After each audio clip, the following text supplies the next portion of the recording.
Hello, আসসালামু আলাইকুম। আমি তাসলিমা আক্তার। আজ রান্না করব ছুরি মাছ। বাজার থেকে একটা ছুরি মাছ নিয়ে আসছে। তো ছুরি মাছটা সুন্দর করে ধুয়ে নিয়েছি, পিস করে নিয়েছি। বাজার থেকে চিংড়ি মাছ আনছে, দেশি চিংড়ি। এগুলো সবজি দিয়ে রান্না করব। এখন ছুরি মাছ রান্না করার জন্য প্রথমে তেল, পেঁয়াজ, রসুন, আদা বাটা দিয়ে কিছুক্ষণ ভেজে নেব। তারপর গুঁড়া মশলা দিয়ে কিছুক্ষণ কষিয়ে নেব। টমেটো, কাঁচামরিচ দিয়ে কিছুক্ষণ কষিয়ে নেওয়ার পরে একটু পানি দিব। পানি দিয়ে মাছটা রান্না করে নেব।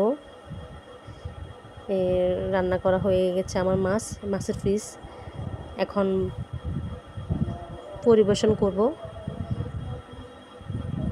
বাটিতে নিব মাছের পিসগুলো খাওয়ার জন্য।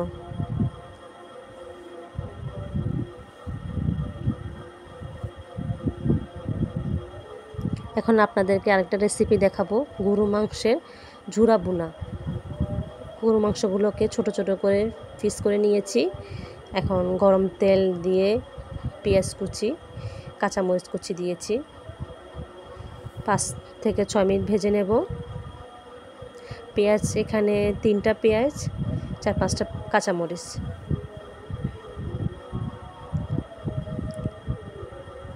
ভালো করে ভেজে নেব।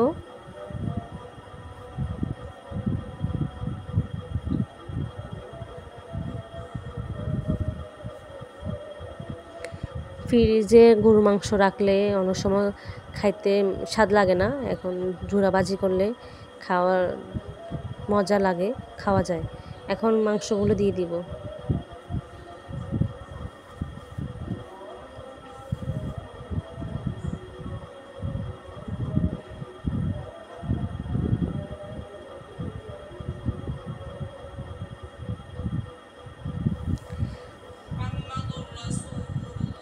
মাংস সবগুলো দিয়ে দিয়েছি। এখন ভালো করে ভেজিয়ে নেব। এগুলো অনেক সময় লাগবে, ভাজা হইতে সময় লাগবে।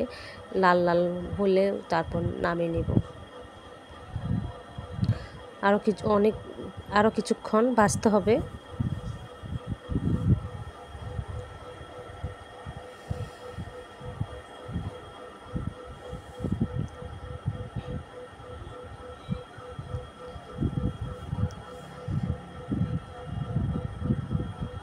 গরু মাংসগুলোকে রান্না করে পিসগুলো আলাদা করে নিয়েছি। তারপর এগুলোকে ছোট ছোট করে কেটে নিয়েছি। এগুলো বেশি করে পেঁয়াজ দিয়ে ঝুরাবাজি করলে অনেক মজা হয় খেতে। মাংসগুলো এখন লাল হয়ে গেছে। তারপরে এখন ধনেপাতা দিয়ে আর 5 মিনিট ভেজে নেব।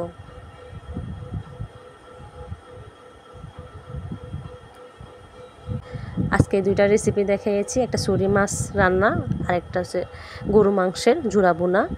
তো কেমন লাগছে প্লিজ বলবেন আর সাবস্ক্রাইব করবেন চ্যানেলটা। ধন্যবাদ।